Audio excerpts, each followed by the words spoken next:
मझधार में जब जहाज टूट रहा था, चारों तरफ सिर्फ मौत की चीखें थीं। या अल्लाह, जहाज डूब रहा है। तभी एक मुरीद की जबान से निकला बस एक नाम, या गौस आज़म, अपने मुरीद को मत छोड़िए। बगदाद के एक छोटे से मोहल्ले में एक सादा दिल इंसान रहा करता था। उसका नाम था यूनुस। वो कोई बड़ा आलिम नहीं था, ना ही कोई अमीर ताजिर, लेकिन उसके दिल में एक दौलत थी जो बहुत कम लोगों को नसीब होती है।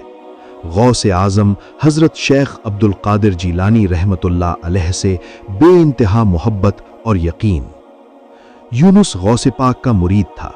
उसने बैत ली थी, दिल से ली थी। वो हर नमाज के बाद अपने पीर का नाम अदब से लेता, उनकी तालीम पर चलने की कोशिश करता और हर मुश्किल में बस एक ही बात कहता, या गौसे आजम, मेरी मदद फरमाइए। यूनुस का पेशा समुंदरी व्यापार से जुड़ा था। वो दूसरे मुल्कों में जाकर कपड़ा और मसाले बेचता और अपने घर का गुजारा करता। उसकी बीवी नेक दिल थी, एक छोटा सा बेटा था और बूढ़ी माँ थी जिनकी दुआएं उसके साथ रहती थीं। एक दिन उसे दूर के एक मुल्क के लिए सफर पर जाना पड़ा। सफर लंबा था, समुंदर अनजान था, मगर रोजी का सवाल था।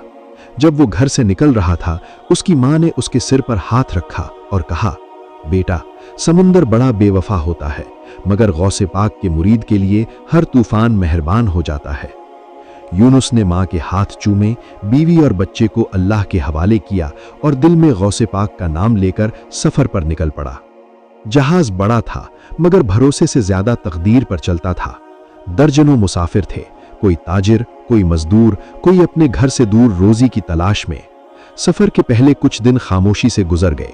समुंदर शांत था, आसमान साफ था और जहाज लहरों को चीरता हुआ आगे बढ़ रहा था। हर रात यूनुस डेक के एक कोने में बैठकर 2 रकात नफल पढ़ता, दुआ करता और गौसे पाक का नाम लेकर सो जाता। कुछ लोग उसका मजाक उड़ाते, कहते, अरे भाई, समुंदर में पीर फकीर नहीं, यहां बस हवा और लहरें चलती हैं। यूनुस मुस्कुरा देता।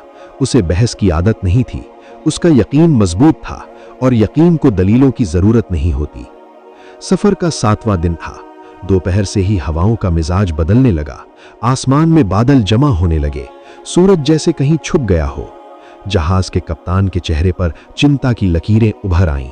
नाविक इधर उधर दौड़ने लगे, रस्सियां कसने लगे, पाल समेटे जाने लगे। शाम होते होते हवाएं तेज हो गईं, लहरें पहले से ऊंची उठने लगीं। मुसाफिरों के दिलों में डर घर करने लगा।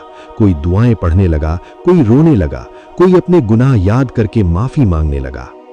यूनुस ने उस वक्त भी सुकून नहीं छोड़ा।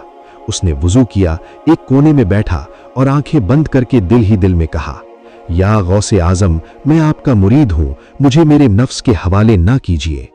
रात गहराने लगी और तूफान ने अपना असली रंग दिखाना शुरू कर दिया। तेज हवाओं के साथ बारिश बरसने लगी, बिजली चमकती, आसमान गरजता और हर लहर जहाज को निगल लेने को तैयार लगती। जहाज बुरी तरह हिलने लगा। लकड़ी के तख्तों से डरावनी आवाजें आने लगीं। अचानक एक जोरदार लहर ने जहाज को ऐसा झटका दिया कि कई मुसाफिर गिर पड़े और तभी एक भयानक आवाज आई। जहाज के निचले हिस्से में दरार पड़ चुकी थी। पानी तेजी से अंदर आने लगा। चारों तरफ अफरा तफरी मच गई। लोग चीखने लगे, जहाज डूब रहा है, हमें बचाओ, या अल्लाह। कुछ लोग सामान छोड़कर नावों की तरफ भागे, कुछ एक दूसरे को धक्का देने लगे। डर ने इंसानियत को कुचल दिया था। हर कोई अपनी जान बचाने में लगा था। यूनुस वहीं खड़ा था। उसके हाथ कांप रहे थे, मगर दिल नहीं। उसने आसमान की तरफ देखा, बारिश से भीगा चेहरा उठाया और ऊंची आवाज में कहा, या गौसे आजम, मैं आपका मुरीद हूं, मुझे मेरे नफ्स के हवाले ना कीजिए। उसी पल एक और जोरदार लहर आई। जहाज और ज्यादा झुक गया। लोग एक एक करके समुंदर में गिरने लगे। अंधेरा, बारिश, चीखें और लहरें, हर तरफ मौत का मंजर था। यूनुस का पैर फिसला। वो रेलिंग पकड़ने की कोशिश करता रहा, मगर हाथ छूट गया। एक पल के लिए उसे अपनी माँ, बीवी और बच्चे का चेहरा याद आया और अगले ही पल वो ठंडे गहरे समुंदर में गिर चुका था। चारों तरफ अंधेरा था। लहरें उसे इधर उधर पटक रही थीं। सांस लेना मुश्किल हो गया था। उसे लगा अब सब खत्म हो गया। लेकिन उसी पल डूबते हुए उस मुरीद के दिल से एक आखिरी आवाज निकली, या गौसे आजम। और यहीं से शुरू होने वाली थी एक ऐसी करामात जिसे सुनकर सदियों तक लोग हैरान होते रहे। यूनुस जब समुंदर में गिरा तो ऐसा लगा जैसे पूरी कायनात एक ही पल में सिमट गई हो। ऊपर काले बादल, नीचे अथाह गहराई, चारों तरफ उफनती लहरें और कानों में सिर्फ हवाओं की सीटी और टूटते हुए जहाज की डरावनी आवाजें। उसका जिस्म पानी में डूबता उतराता रहा, हाथ पांव बेकाबू हो चुके थे और सांस जैसे सीने में अटक गई थी। हर लहर उसे और नीचे खींच ले जाती। नमकीन पानी मुंह में भर गया, आंखों में जलन होने लगी। उसे लगा अब कुछ ही लम्हों में उसकी रूह जिस्म से जुदा हो जाएगी।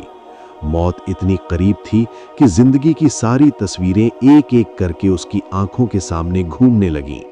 माँ का झुर्रियों भरा चेहरा, बीवी की खामोश दुआएं, बेटे की मासूम हंसी। उस पल उसके होंठ कांपते हुए खुले और दिल की गहराई से आवाज निकली, या अल्लाह, या गौसे आजम। ये कोई आम पुकार नहीं थी, ये एक टूटे हुए दिल की, एक बेबस मुरीद की पुकार थी जिसने अपनी पूरी जिंदगी अपने पीर के नाम पर गुजार दी थी। जैसे ही ये नाम उसकी जबान से निकला, उसके दिल में एक अजीब सा सुकून उतरने लगा, जबकि हालात पहले से ज्यादा खतरनाक थे। लहरें अब और ऊंची हो गई थीं। समुंदर किसी जख्मी जानवर की तरह दहाड़ रहा था। यूनुस को याद आया कि उसके पीर अक्सर कहा करते थे, मुसीबत में जबान नहीं, दिल पुकारता है। उसने आंखें बंद कर ली। अब वो तैरने की कोशिश नहीं कर रहा था, उसने खुद को अल्लाह के हवाले कर दिया था। दिल ही दिल में वो बार बार गौसे पाक का नाम ले रहा था। हर बार नाम लेते ही ऐसा लगता जैसे कोई अनदेखी ताकत उसे डूबने से रोक रही हो। अचानक एक तेज लहर आई और उसे बहुत दूर उछाल कर ले गई। कुछ पल के लिए वो पूरी तरह पानी के नीचे चला गया। अंधेरे में उसे लगा जैसे कोई हाथ उसकी पीठ को थामे हुए है, जैसे कोई सहारा दे रहा हो। ये एहसास इतना साफ था कि उसे डर की जगह हैरानी होने लगी। वो फिर से पानी की सतह पर आ गया। उसकी सांसें तेज थीं, मगर अब वो पूरी तरह डूब नहीं रहा था। उसने इधर उधर देखा, लेकिन जहाज कहीं नजर नहीं आ रहा था। शायद वो पूरी तरह डूब चुका था। कुछ लकड़ी के टूटे हुए तख्ते पानी पर तैर रहे थे, कुछ सामान इधर उधर बह रहा था। यूनुस ने एक तख्ते को पकड़ने की कोशिश की, मगर लहरें उसे पास नहीं आने दे रही थीं। हर बार जब वो हाथ बढ़ाता, कोई न कोई लहर उसे दूर धकेल देती। थकान अब पूरे जिस्म में उतर चुकी थी। बाजू सुन्न होने लगे थे, आंखें बोझिल हो रही थीं। उसने फिर से दिल से पुकारा, या गौसे आजम, अगर आज मेरा आखिरी दिन है तो मुझे ईमान पर खात्मा नसीब फरमाइए। उसकी आंखों से आंसू पानी में घुल गए। उसी पल उसे महसूस हुआ कि लहरों का जोर कुछ कम हो रहा है। समुंदर अब भी खौफनाक था, मगर जैसे किसी ने उसे एक खास दायरे में बांध दिया हो। अचानक एक बड़ा सा लकड़ी का तख्ता तेजी से उसकी तरफ आया और ठीक उसके सामने आकर रुक गया।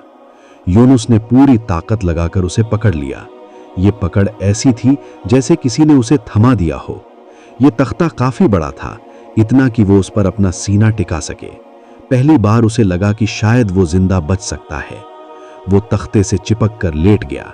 बारिश अब भी हो रही थी, मगर हवाओं की रफ्तार कुछ धीमी हो गई थी। आसमान में बिजली चमकी और उस रोशनी में उसे कुछ ऐसा दिखाई दिया जिसने उसके रोंगटे खड़े कर दिए। उसे लगा जैसे थोड़ी दूरी पर पानी के ऊपर एक नूरानी सा साया मौजूद है। वो पूरी तरह साफ नहीं देख पा रहा था, मगर दिल गवाही दे रहा था कि ये कोई आम चीज नहीं है। वो साया स्थिर था, जबकि चारों तरफ पानी हिल रहा था। यूनुस का दिल जोर जोर से धड़कने लगा। उसने डर और उम्मीद के बीच फंसे हुए दिल से कहा, या गौसे पाक, क्या ये आपकी रहमत है? उसी वक्त उसके दिल में एक आवाज गूंजी। आवाज नहीं, बल्कि एक एहसास, डरो मत। ये एहसास इतना मजबूत था कि यूनुस के अंदर का सारा डर पिघल गया। उसकी आंखों से आंसू बहने लगे। वो तख्ते से चिपका हुआ बस गौसे पाक का नाम लेता रहा। उसे नहीं पता था कि वो कितनी देर पानी में रहा, घंटे या सिर्फ कुछ लम्हे। वक्त जैसे थम गया था। धीरे धीरे तूफान कमजोर पड़ने लगा। लहरें अब पहले जैसी बेकाबू नहीं थीं। बारिश हल्की हो गई और बादलों के बीच से चांद की मध्यम रोशनी झांकने लगी। समुंदर अब भी विशाल था, मगर पहले जैसा डरावना नहीं लग रहा था। यूनुस ने अपने चारों तरफ देखा। दूर दूर तक पानी ही पानी था, मगर अब उसकी सांसें काबू में थीं। थकान के बावजूद उसके दिल में एक अजीब सा यकीन था कि वो अकेला नहीं है। उसे बार बार वही एहसास हो रहा था कि कोई उसकी निगरानी कर रहा है, कोई उसे सही दिशा में बहने दे रहा है। वो बेहोशी और होश के बीच झूलता रहा। कभी आंखें बंद हो जाती, कभी खुल जाती। हर बार जब आंख खुलती, उसकी जबान पर एक ही नाम था, गौसे आजम। और इसी हालत में तख्ते के सहारे, लहरों के भरोसे वो एक नई सुबह की तरफ बढ़ रहा था। एक ऐसी सुबह जो उसकी जिंदगी को हमेशा के लिए बदल देने वाली थी। रात का अंधेरा धीरे धीरे हल्का होने लगा था। समंदर की सतह भर फैली स्याही में अब नीलेपन की एक हल्की लकीर दिखाई देने लगी थी। यूनुस को होश आया तो उसने महसूस किया कि उसका जिस्म बुरी तरह थक चुका है। हाथ पैर सुन्न हैं और होंठ सूखे हुए हैं, लेकिन वो अब भी जिंदा है। वो अब भी उस लकड़ी के तख्ते से चिपका हुआ था जिसे उसने रात के अंधेरे में किसी करामात की तरह पाया था। उसने कांपते हुए सिर उठाया और आसमान की तरफ देखा। बादल छट रहे थे। पहली बार उसे लगा कि मौत का साया थोड़ा पीछे हटा है, मगर समंदर अब भी अथाह था और चारों तरफ दूर दूर तक कोई किनारा नजर नहीं आ रहा था। यह एहसास कि वो जिंदा है एक सुकून भी दे रहा था और एक नया डर भी। अब आगे क्या होगा? उसकी जबान पर बेखुदी में फिर वही नाम आया, या गौसे आजम। जैसे उसने ये नाम लिया, उसे वही एहसास फिर से हुआ, एक अजीब सी मौजूदगी, एक नूरानी निगरानी। उसे लगा जैसे तख्ता अब यूं ही इधर उधर नहीं बह रहा, बल्कि किसी खास दिशा में बढ़ रहा है। लहरें कभी दाईं तरफ उठती, कभी बाईं, मगर तख्ता हर बार संभल जाता, जैसे कोई अनदेखा हाथ उसे थामे हुए हो। सूरज की पहली किरण पानी पर पड़ी तो यूनुस की आंखें चौंधिया गईं। रोशनी के साथ ही उसने अपने चारों तरफ नजर दौड़ाई। कुछ दूरी पर उसे और भी मलबा तैरता हुआ दिखा, टूटे हुए डिब्बे, रस्सियां, लकड़ी के टुकड़े। मगर जो चीज उसने देखी, उसने उसके दिल की धड़कन तेज कर दी। दूर, बहुत दूर, पानी की सतह पर कुछ ऐसा था जो बाकी सबसे अलग लग रहा था। वो कोई चीज थी जो स्थिर नहीं थी, बल्कि धीरे धीरे आगे बढ़ रही थी। यूनुस ने आंखें मली, फिर गौर से देखा। क्या वो जमीन का टुकड़ा था या कोई चट्टान? उसके दिल में उम्मीद की एक हल्की सी किरण जगी, लेकिन उसी पल एक डर भी उभरा। अगर वो सिर्फ उसकी आंखों का धोखा हुआ तो? अगर वो बस थकान की वजह से कुछ देख रहा हो जो असल में है ही नहीं। वो जानता था कि समंदर में इंसान की आंखें और दिमाग अक्सर धोखा खा जाते हैं। उसने अपनी उम्मीद को दिल में दबा लिया और फिर से दुआ में मशगूल हो गया। या अल्लाह, अगर ये जिंदगी है तो इसे अपने रास्ते में कबूल फरमा, और अगर मौत है तो इसे आसान कर दे। जैसे जैसे सूरज ऊपर चढ़ता गया, वो चीज और साफ होती गई। अब इसमें शक की गुंजाइश नहीं थी। वो जमीन थी, एक छोटा सा टापू, या शायद किसी बड़े किनारे का सिरा। यूनुस की आंखों में आंसू आ गए, मगर ये खुशी के आंसू थे, बेइंतहा शुक्र के आंसू। तख्ता अब उसी दिशा में बढ़ रहा था। हवा का रुख भी वैसा ही था। यूनुस को साफ महसूस हो रहा था कि यह सिर्फ कुदरत का खेल नहीं है। उसने दिल ही दिल में कहा, मेरे पीर ने मेरा हाथ नहीं छोड़ा। रास्ता अब भी लंबा था। सूरज तेज हो चुका था। प्यास उसके गले को जला रही थी। होंठ फटने लगे थे। कई बार ऐसा हुआ कि उसकी आंखें बंद होने लगीं, जिस्म ढीला पड़ने लगा। हर बार जब होश जाने लगता, उसके दिल से अनायास गौस पाक का नाम निकलता और वो फिर से संभल जाता। एक वक्त ऐसा भी आया जब उसने खुद से कहा, यूनुस, अब और ताकत नहीं बची। लेकिन उसी पल उसके अंदर से एक आवाज उठी। आवाज नहीं, यकीन। जिसने तुझे यहां तक पहुंचाया है वही आगे भी ले जाएगा। दोपहर के करीब जब सूरज सर पर आ गया था, तख्ता धीरे धीरे उथले पानी में आने लगा। लहरों का रंग बदल गया। अब वे गहरी नीली नहीं थी, बल्कि हल्की हरी दिखाई दे रही थी। यूनुस समझ गया कि वो किनारे के करीब है। उसने पूरी बची खुची ताकत जुटाई। हाथ पैर जैसे पत्थर बन चुके थे, मगर दिल में एक नई जान आ गई थी। कुछ ही देर में तख्ता रेत से टकराया। एक हल्की सी ठोकर लगी और तख्ता रुक गया। यूनुस ने कांपते हुए हाथों से रेत को छुआ। ये कोई ख्वाब नहीं था, ये जमीन थी। वो जिंदा था। वो तख्ते से फिसल कर रेत पर गिर पड़ा। जिस्म ने जवाब दे दिया और वो वहीं बेहोश हो गया। उसके होठों पर आखिरी लफ्ज जो आया वो था गौसे आजम। पता नहीं वो कितनी देर बेहोश रहा। जब उसकी आंख खुली तो उसने अपने ऊपर एक साया महसूस किया। उसने डरते हुए आंखें खोली। उसके सामने कुछ लोग खड़े थे, मछुआरे। उनके चेहरे पर हैरानी थी, रहम था और सवाल भी। एक बूढ़े मछुआरे ने कहा, अल्लाह का शुक्र है, होश आ गया। हम समझे थे शायद देर हो चुकी है। यूनुस कुछ बोल नहीं पा रहा था, उसकी जबान सूख गई थी। उन्होंने उसे थोड़ा पानी पिलाया। पानी का एक एक घूंट जैसे उसकी रूह में उतर गया। उसने कमजोर आवाज में बस इतना कहा, मेरा जहाज डूब गया। मछुआरे एक दूसरे की तरफ देखने लगे। उन्हें समंदर के तूफान की खबर थी। उन्होंने कई लाशें देखी थी, मगर किसी को इस हाल में जिंदा मिलना उनके लिए भी हैरत की बात थी। बूढ़ा मछुआरा बोला, बेटा, अल्लाह ने तुझ पर बड़ा करम किया है। इस समंदर से यूं नहीं बचता।